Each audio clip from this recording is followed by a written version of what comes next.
Hi, everyone, and welcome to today's webinar here at Ventroject. We're so happy to be with you again. It's been not too long, only about 5 or 6 weeks since our last broadcast, and we aim to make this a much more frequent occasion. It's always super exciting to hear where you are joining us from. We have so many with us, over 140 signups today, and please do share in the comments below what city or what country you're listening in from. Since our participation on the BBC, where Laura Lewington tested Ventroject SeismoFit against the CPAT, we have received a lot of interest. So thank you very much for that. Today's topic is about exercise, strength versus cardio.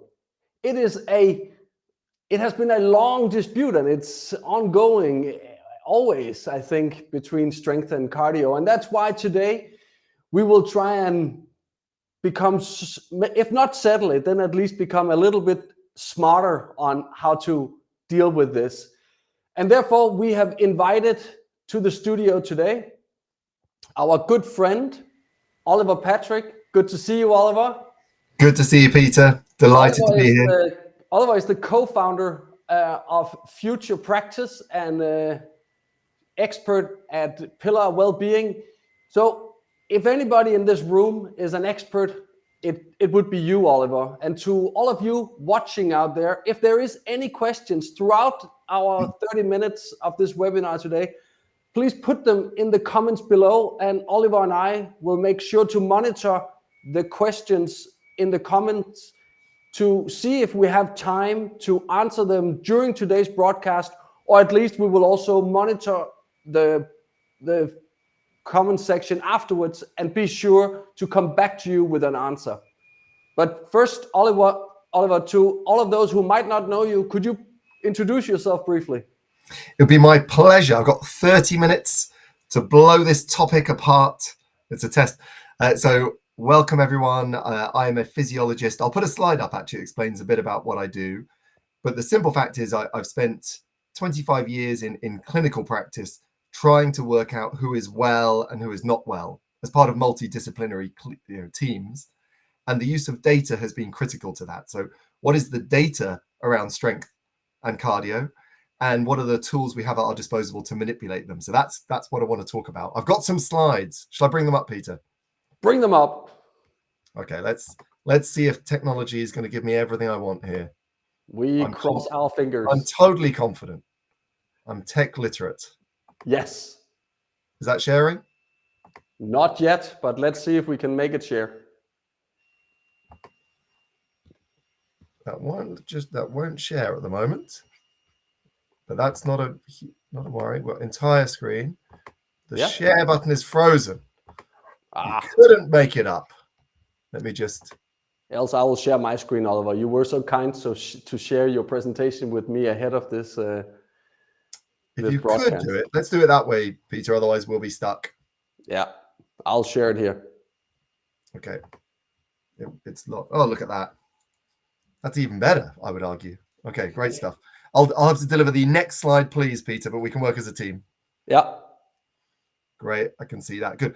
So that's me. If you've listened to my podcast, you get immediate bonus points. But I work as clinical director for Pillar. That's luxury well-being. How do we create well-being spaces in premium hotels? Future Practice is educating the fitness community, particularly on technical skills in well-being, measuring stress, sleep, coaching, breath work, and VO2 max. We'll talk about that. And I still have the fortune of being involved in health assessments, which is my original story with Latest Health. I represent those 4 companies there. You'll see Ventroject number 2. I am a brand ambassador for Ventroject, but only, Peter, because I begged Ventroject. I mean, I was exposed to the technology a while ago. I said, please, if this does what I think it does, this could be game changing. So my relationship with Ventroject, as it is with Technogym, Good Prep and Sunlight, and are brands that I've used, loved, and want to talk about more frequently. So that's great stuff. And maybe some podcast listeners after this. We can march on. Next slide, please. So here's a message. I'm not popular on Instagram. Maybe I'm not popular anywhere. But you know, I get DMs, and a lot of my DMs are, should I ice bath, or is this good for me? And here's this sort of question: strength versus cardio, what gives the best results? And with everything health and well-being, we have to start with context. What result are we talking about? You know, generally when you get the strength versus cardio discussion, is it a weight loss discussion? Is it a longevity discussion? It's normally weight loss. Is it a performance discussion? And I think we always have to frame what is the best result depends on what result that individual is after. Is this individual got cancer, undergoing chemotherapy? What form of training is best going to support that process? Is this someone who's 45 feeling a bit lethargic and wants to kick out of that? Is this someone who wants to be an elite athlete? So what I haven't got for everyone on this call is the context of where you're at. So I'm going to have to disappear from context, which matters to everything. Everything health and well-being is framed against the individual in front of you. But again, we can draw a line that says, irrespective of context, there is huge critical value from a physiological point of view and all systems of biology to strength and cardio. Let's unpick that. Next slide, please, Peter. And it's always that fascinating idea, are you fit? You know, occasionally someone might say to me, Ollie, you look fit. And I say very occasionally.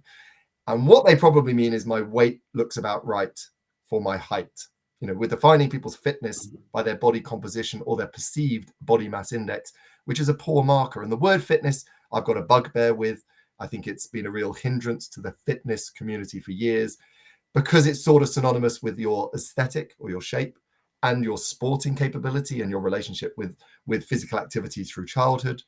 Fitness is task specific. Am I fit to get out of this chair? Am I fit to deliver this webinar? And I want to move away from fitness back to systems of biology, because I think if we start with fitness, we're in the wrong place. We've got to go one step back. Next slide, please, Peter. And that is the sort of idea of there are three very different people on this screen. One, again, I'm making some assumptions, so bear with me, but one here who's a cardiorespiratory athlete, you know, the gentleman jogging. Another who's focused on strength, and another who's focused on mobility or proprioception. And I always find it interesting when I used to do health assessments and someone would say, Ollie, I train 3 times a week. I do, you know, a run on the Monday, and then I do a Zumba class on the Wednesday, and then I do a spin cycle on the Sunday. And I say, that's great, but you seem to have chosen one system of biology to protect, preserve, and grow, and potentially ignored the other two. And what I mean there is my body's cardiorespiratory system or cardiovascular system, its ability to deliver oxygen to tissues, is a different biological system to my ability to manufacture strength and retain the key tissue that retains strength, my musculoskeletal muscle mass, and again, my ability to combust strength. That's a different system to my proprioceptive, my neurological system, which involves flexibility, range of motion, where I am in space. These are separate things. The commonality of these three things is that when I load them, I might sweat. When I load them, I burn calories. But they're different animals requiring different levels of attention and bringing me different benefits. The benefits from high cardiorespiratory fitness are different to the benefits of strength and retained muscle mass. So because we do both of them in a gym, or we do both of them to burn calories, we have to separate their separate animals. And that's an important part of this talk today. Next slide, please. And, you know, in the UK, everyone, I speak to the fitness profession, I go, look at our government guidelines, just look at them. And again, if this was a talk on government guidelines, you'd be throwing yourselves out the window. That's not going to be exciting. But our government guidelines are quite good. They say you've got to do 150 minutes of moderate cardio or 75 minutes of vigorous cardiovascular exercise. And the and was added about, I think it'd probably be 12, 15 years ago, and 2 strength training sessions a week, and 2 coordination or balance-based exercises per week, not or. And the reason for that is the government reconciles from the data that the preservation or growth of my cardiovascular system is critical, but it operates in isolation from the development of my muscle mass and my strength system, which will operate partly in isolation from my mobility and coordination. So if we look at our government guidelines, we can't say strength or cardio. We're going to see strength and cardio. And we're going to see a theme of that throughout this talk. Next slide, please, Peter. What's also interesting about that guideline is it's the process, not the outcome. I want to do 150 minutes of cardio. Well, again, get 100 people doing that, we'll get lots of different results. I want 2 strength training sessions. You know, how hard, how much, what's enough? I want you to do 2 balance sessions, okay? But what's the outcome? I think the fitness profession in particular has suffered from the fact that it's focused on process. And we'll see lots of validity to process focus and effort focus, certainly from a well-being point of view. But when it comes to physiology, yes, the process has value, but really, if I'm doing cardio, it should be creating an outcome. It should be changing a system of biology. If I'm lifting weights and creating strength, it should be an outcome. And when we turn around to a gym operator, we go, how many of your members got fitter last year? That's a very difficult question to answer.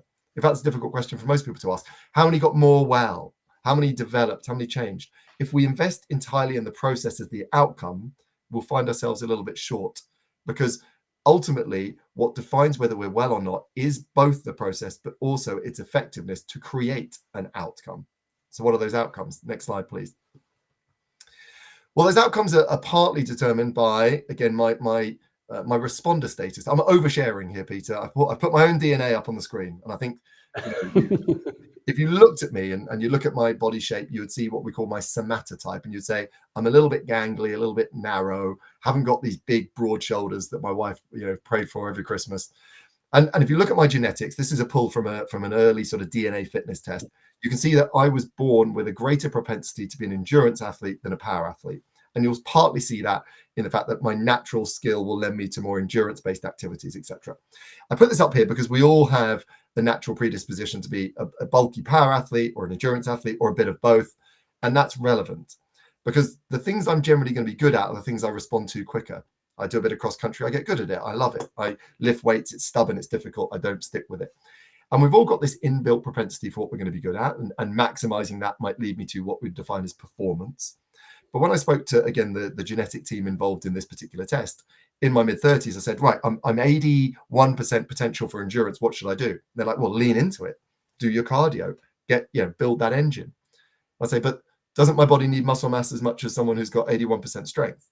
And don't I have to work harder at my strength because I'm not naturally gifted at that? And I think when we look at the difference between well-being and performance, we have to start framing the idea that performance is maximizing my capability. But well-being comes back to an equality of capability, an equality. And my ratio of time spent in well-being should be higher on the things I'm naturally worse at, rather than diving into the things I've always been naturally good at. Next slide, please. Yeah. We get to VO2 max. I want to be aware, I didn't ask Anthony Joshua to put his picture on this, so if I get sued, that will be extremely interesting. But there's 2 elite athletes on that page. There's 2 elite athletes. There's me with my top off. First, my DNA. Now me with my top off. I'm very close to getting cancelled here, Peter. Why? Very close. That's a measurement of my cardiovascular capacity. So let's quickly look at the cardio and strength, and can I measure an outcome metric? And of course, when we look at cardiovascular capacity, there is an objective marker of cardiorespiratory fitness. And we generally like to use cardiorespiratory rather than cardiovascular because that's a slightly more accurate phrase. But my cardiorespiratory fitness can be quantified. And the measurement of that is this term we're hearing an awful lot about, VO2 max. What is that? VO2 max is the maximum amount of oxygen I can consume in 1 minute of exercise. So what we have to be aware of, again, when I'm on the bike in that scenario, I'm breathing oxygen in with a percentage of, say, 21% oxygen, the rest of it, again, nitrogen and other bits, and then I'm breathing it out closer to 17%. Why? Because I've consumed oxygen. I used it in the processes that we might define as metabolic processes to combust energy. And the more oxygen my body can consume, the more work it can accomplish. Now, that's always been highly relevant for elite athletes, where we've seen high VO2 max. So people who can consume an awful lot of oxygen can accomplish more work. So it became a performance metric. But aren't we all running on this system all the time? As you sit there listening to this webinar, you're running on oxygen, being, again, delivered by the same system that is being checked for elite athletes. My ability to bring air in from my environment, convert the oxygen into my blood, get it to my heart, get my heart to pump it around my body, use the oxygen, get rid of the carbon dioxide, and the loop goes on. And this isn't the parameter of fitness. This is the parameter of existence. And what we've got is this has a linear relationship between, if it's really low, this measurement of cardiorespiratory fitness might suggest that I'm extremely vulnerable. And studies are showing increasingly we should take this as a preemptive marker for surgery to see who will survive an anesthetic or not. So we've got this linear relationship between VO2 max, and it's always been a performance metric, but I would argue it's much, much more than that. Why is it such an important metric? Well, next slide will reveal it. That this parameter is moving away. If you can flip on, Peter, for me. from, you know, who will predictively win a 10-kilometer race or who might complete a marathon in a certain time, from potentially being the single best marker to determine how long on this webinar everyone's going to live. And the data coming out again is showing significant correlation between VO2 max and all-cause mortality, with a specific reference to cardiovascular disease. And we've got this Copenhagen study, and again, no surprise to find Ventrojet born out of Copenhagen, which has got, for males, and I think it's run over 150,000 males, they've done a retro-analysis and looked at, again, smoking, obesity, again, cholesterol, diabetes, and they found, irrespective of all of those, a single unit increase in VO2 max is correlating with 45 days extra life expectancy. And again, the American Heart Association is saying, really, this should be seen as the best single predictor of health. And again, we're seeing articles say this should be taken in every GP consultation. Why is it not? Well, you saw Anthony, Joshua, and I both with a mask on our face cycling to absolute exhaustion, which is the way to capture it. So there's a hindrance in the data capture, and there's also a hindrance in don't test what you can't change, which is a big cultural play we may not have time for. Next slide, please. And you know, the reason I love Ventrojet, and again, this is an ad for Ventrojet, you know, it's a genuine reference point, is in 40 seconds of someone lying down, I can get a clinically accurate VO2 max. So we've taken a parameter that was once associated with elite athletes and predictive of performance to now saying, is this the best single predictor of life expectancy? Is this the best single indicator of overall health? And how do I democratize it to people who have a difficult relationship with exertion, don't want to go to max, don't want a mask on their face? 40 seconds. This is seismocardiography, and it works on the idea that the biggest single determinant of your VO2 max in most cases is stroke volume, the strength of the heart and its ability to eject blood per contraction. And through measuring physically the shock wave of that on the sternum, we can equate stroke volume. We can get stroke volume, how much your heart beats per beat, with heart rate resting, use a clever algorithm, and get a VO2 max in 40 seconds. That's why I love this technology, because we're moving VO2 max away from elite athletes as a predictor of performance to most people to go, do you do enough cardio? And that is a really important feature. Next slide, please.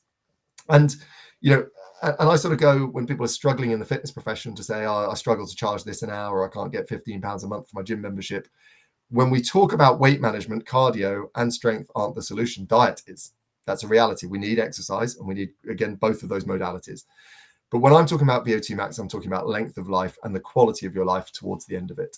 And that's what we're talking about. If I decrease your weight by 5 kilograms, increase your VO2 max by 5-10%, I'm looking at a minimum of a year extra life expectancy objectively. Why that's relevant is VO2 max is milliliters of oxygen your body can consume per kilogram per minute. So when we lose weight, we naturally see a natural increase in VO2 max, which means, again, you will see higher cardiorespiratory fitness in people who do have less body weight. That's a natural predisposition. Less weight means less mouths feeding on that oxygen. Next slide, please. And, you know, we have this principle that, like everything good in life, it withers as we age. You know, there's a sort of lynch point somewhere around our 30s, which says, apart from wisdom gathers as we age. There's a good caveat. But, you know, principally from somewhere in the 30s, your body tries to dive off a cliff, goes, Ollie, I gave you the good years. Now I'm going to wither. We're going to lose 10% of VO2 max per decade. When we get into our 50s, we'll lose about 15% per decade. Why is that relevant? Well, fundamentally, where I start in my 30s will determine where I'm likely to finish in my 70s. If we go to the next slide, Peter, you know, and we'll see lots of people, you know, talking about this. If I've got a VO2 max in my 50s, so again, I'd love your VO2 max above 32 milliliters per kilogram per minute. Above 40 is brilliant, 45, fantastic. If I get you a VO2 max of 50 in your 30s, and we get that natural age-related decline attenuated a little bit, you're the person who can go to their shops in their 70s and 80s. If you're at a VO2 max now in your 30s of 30-something, you're the person who's in a care home at that same period of life. And that dependency threshold is where we incur huge cost, huge capability. If you can't consume oxygen, you cannot generate the work required to keep you mobile, to keep you at it. So longevity doesn't start in your 60s, it starts in your 30s. And VO2 max is the component part to keep. Next slide, please, Peter. And again, there should be a little video there that might play if you hit the next button, but if it doesn't, then no drama. Oh, it does. That's good news. And here again, your VO2 max won't predict who's going to win a 10K. If we've got 5 people with a VO2 max of 40, I can't say which of them is going to finish first. There's running economy and there's efficiency. When we look at performance, VO2 max isn't the predictive marker that people would like it to be. This is, again, a marker of energy systems, reconciling that when I do high intensity work, it's different energy to when I do low intensity work. And really your thresholds of going from aerobic to anaerobic metabolism, using carbohydrate, then swapping to fat, or sorry, vice versa, that's the determinant of performance. But from a well-being point of view, it seems VO2 max is the marker that matters. So a lot of people who are interested in lactate testing or threshold testing, that has great validity for improving exercise endurance performance. At the moment, the data is on VO2 max alone as it stands. So just a caveat. Next slide, please. So we've built a general sense that you run on oxygen, and your ability to consume oxygen function by how well your lungs work, largely by how effective your heart is at delivering blood. As we get better at cardiorespiratory exercise, we'll also find more mitochondria, the physical batteries in our cells, and we are greater as a machine for combusting energy. Don't view cardiorespiratory fitness as a performance tool. It's your ability to retain oxygen, which is the fuel that keeps you on this planet. So we've made a fairly compelling argument for that. Then is that more important than strength? Well, strength has a different purpose. If we flip across, one of the great questions with strength, and we'll get it if you go to the next slide, Peter, is when people are talking about strength, are they talking about strength or are they talking about the muscle tissue that enables strength? You'll see hand grip strength and hand dynamometers back into vogue as part of a predictive marker of longevity. And arguably your grip strength is one of the most compelling predictors also of life expectancy. Why? And what I love with when sort of grip test data comes out, people start selling grip strength devices. I've got to get strong hands. Like having strong hands is the reason those people live longer. Having strong hands isn't. Strong hands are indicative of total body strength, and total body strength, of course, will be correlated with skeletal muscle mass volume and the powerful role of mass. And mass, as in how much muscle mass I've got, and strength, my ability to activate it, are both component parts of effective aging. But when we're talking about strength, it's a bit of a straw man in terms of we need strength, but really the tissue that generates strength is what we're super interested in. If we go next slide, please, Peter. And here's an ugly graph. Don't probably see people diving off the webinar. I'm not in the chat comments, Peter, but they were like, I didn't sign up for that nonsense. This again from European Journal of Clinical Nutrition, and it's an interesting graph that says as you age, you're more likely to get CVD, cardiovascular disease, and that would be an encompassing term for strokes, heart attacks, all forms of heart and blood vessel disease. Why? Well, it says when you get older, you fatigue more, you lose muscle weakness, you reduce endurance capacity, and your muscles waste. And that causes this great cascade of challenges, from burning less calories to gaining body fat to changing your relationship with insulin, etc. A separate talk on this slide alone. Why I think it's relevant is we've accidentally put muscle wasting below aging. It should be above it. So when we look at the loss of cardiorespiratory fitness, 10% per decade, we've got to mirror that we have sarcopenia, the age-related loss of muscle mass, at 3 to 5% per decade, which is a huge challenge. And as I lose muscle, I get increased fatigability, increased, again, muscle weakness, decreased endurance capacity. And really, we could swap aging with muscle wasting as the cause of what goes downstream. Muscle is a wickedly brilliant tissue. It's a storage house for glycogen. It's a powerhouse for putting load into your bones and preventing osteopenia, preventing, again, the thinning of the bones that can lead to osteoporosis and fractures, which can be catastrophic. It's a powerhouse, again, supporting your androgen hormones, those testosterone, estrogen. It is the engine room of you. And ultimately, it's the vehicle through which you enable cardiorespiratory exercise. If I haven't got the muscle to do it, I can't do it either. So muscle isn't about aesthetics. Muscle is really the engine room of good metabolic health, and we're losing it rapidly unless we use it. Next slide, please. I've spent years trying to work out who's got enough strength, who's got enough muscle, from DEXA scanning, which would probably still be gold standard, to bioelectrical impedance, to skin fold calipers, to even underwater weighing when necessary. And principally, that loss of muscle mass is such an amazing marker that contributes to so many other secondary problems. And we sort of have somehow let strength and muscle mass sit in this, body focus, this aesthetic category, rather than the fundamental tissue that will keep you on this planet and keep you functioning. So, my measurement of cardiorespiratory fitness is always there with VO2 max, but equally, it's always there with strength also, and particularly skeletal muscle mass volume and strength. Next slide, please. and everyone goes, I don't want to have my body fat done. So here is again the bioelectrical impedance part of Technogym's ecosystem, the checkup, which again is taking some objective measurements of these things. And principally, when someone says, I don't want my body fat done, I say, I don't want to do your body fat either. I want to do your lean tissue. I want to see that you've got the right amount of muscle. If I take a 100-kilogram male who's got a body fat of 20%, so he's got 80 kilograms lean tissue, 20 kilograms of fat mass. Let's work on that. I'm doing easy maths. There's no surprise he's 100 kilograms. And then I lose him 10 kilograms of weight, but I lose him 10 kilograms of muscle. At 90 kilograms, is he less healthy than he was at 100? Absolutely. Because that tissue that I've changed, I've recompositioned him. Now he's going to be closer towards 30% body fat. And he hasn't got the muscle that gives him what he needs to do. And this is particularly relevant when we click to the next slide. When we see people, again, sorry, if you go one further on, Peter, and then come back, we're seeing this incredible rival to the lifestyle industry. And of course, Ozempic and GLP-1 is not a rival. It's an ally if we look at it appropriately.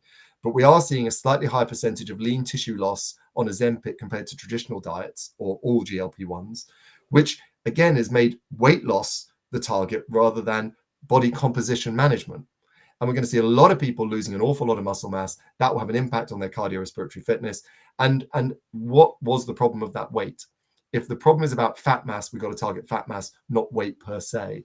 So I think there's a really interesting inflection coming in the sense of if we're not measuring body composition and we're just focused on weight loss, particularly in older populations, we're going to find that we may have done more harm than good. And that doesn't include, of course, the extreme weight loss, which in all those cases is going to be predominantly fat when people have got, again, a significantly raised BMI. Go back one slide, Peter, that'd be lovely. And here's that graph again that says, at what point does my muscle mass drop to the point I can't get out of the house? At what point does my muscle mass drop to the point I can't get out of my chair? And at that point, am I then interested? I've got care homes, in my inbox saying, should we put weight training into care homes? And yes, we absolutely must, as we must also focus on cardiorespiratory fitness, where it's still a malleable parameter. We can increase cardiorespiratory fitness and muscle mass at nearly any age, sensitively, carefully curated, but critically. But fundamentally, the point when you've lost muscle mass is a mountain to climb versus the retention of muscle mass. If I take that 100-kilogram male with 80 kilograms of lean tissue, he's going to lose muscle, because what would he do day in, day out that requires 80 kilograms of muscle? If you sit in a chair, go to your car, drive to your desk, sit there all day, you might need 20 kilograms of muscle. Humans are the most over-resourced machine imaginable. If you think what you did today versus what you could have done today, you can't complain if you lose 10% of your cardio and 5-6% of your muscle mass, because you're only using 50-60% of it. Exercise isn't about burning calories. Exercise is a conviction play that says, I've told my physiology to retain full capability because it's still being used. I've got to trick my cardiorespiratory system and my muscle mass to thinking I'm a farmer, I'm a manual worker, even if I'm not. Exercise has a great process benefit, has a huge social well-being benefit, a stress management benefit, a sleep benefit, but it must be effective to avoid the age-related decline in these two biological systems, which are both fundamental to how I feel now, but also how well I'll live and how long I'll live. Next slide, please. And, again, we're seeing technology now with the eccentric loaded equipment, quantifying strength. Strength as a parameter to track is an absolutely foundational piece, be that my 1 rep max bench press, be that squats. That's a really good insight, that fusion between skeletal mass plus, again, my neurological ability to access strength. So if I'm measuring something, I don't just measure muscle mass, I also measure strength at the same time. Next slide, please. We'll whiz through these two because, I'm also told I need to balance. And of course, if I load up strength training or I load up cardio, we have a huge incidence of people who get injured on that moment. And if I move poorly, then under load, I'm more likely to break down. And fundamentally, if we go to the next slide, please, we have to view mobility as a gateway drug.